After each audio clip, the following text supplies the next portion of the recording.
Town of PonyVille by Reeve. Day 0. Rainbow Dash breathed into her clasped forehooves, rubbing them together to warm them up. The weather was chilly enough this time of year, worse so at night. Tugging her jacket around her, she glanced down both sides of the alleyway she was in, hoping her partner would arrive soon, and they could get their business underway. Soren had advised her against going out that night. She had a meeting with the mare the next morning after all. But Rainbow wasn't about to ease up on her work. How could she rest knowing her humble little town was tainted by the presence of organised crime? Rainbow Dash gritted her teeth. Suddenly, the cold wasn't bothering her as much. She was so distracted by the thoughts of her enemies that she almost didn't see the shadow darting across her peripheral vision.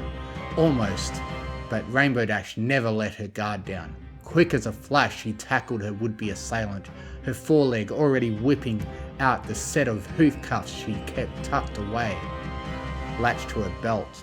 "Rainbow, it's me!" the tiny figure squealed, instinctively raising her forelegs to shield her face as the older Pegasus bore down upon her. Rainbow relaxed, taking in the orange coat and fuchsia mane of the teenage filly. "Sorry, Scoots," she said in a low voice, helping her back onto her hooves. "But you should know not to creep up on me, especially when we're in the middle of work."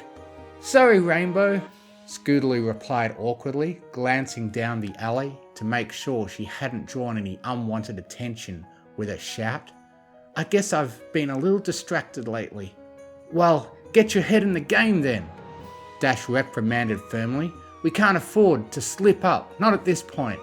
"I know," Scootaloo murmured, looking away uncomfortably.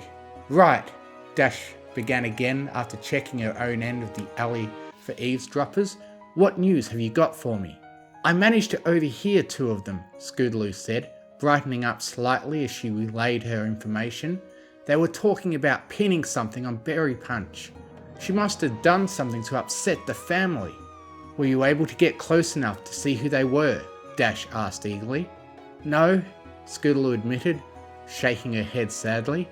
"And I could identify one of them just from hearing their voices." "One of them?" Dash repeated, quirking an eyebrow.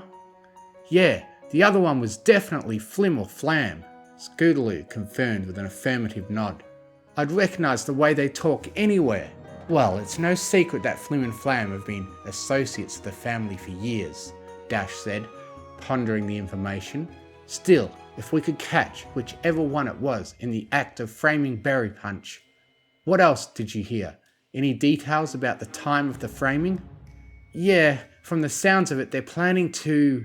Scootaloo never got to finish that statement, as at that very moment an extremely out of breath Soren burst into the scene, causing them both to snap into self-defense mode.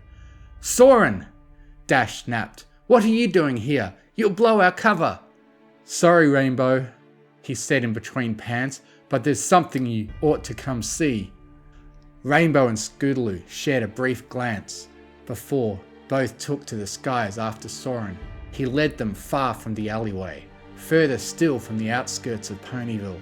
They were just brushing Apple territory when he finally began his descent near the edge of the Everfree Forest. Rainbow Dash spotted the other Pegasus lookout, Thunderlane, examining a dark shape sprawled out on the ground, her eyes widening. Rainbow sped past Soren and landed down beside the lookout and the body. She immediately took in the lavender coat, straight purple mane with its single pink streak and 6-pointed star cutie mark. "She's alive," was the first thing Thunderlane said upon seeing Rainbow Dash approaching. "Seems to have suffered some kind of head trauma."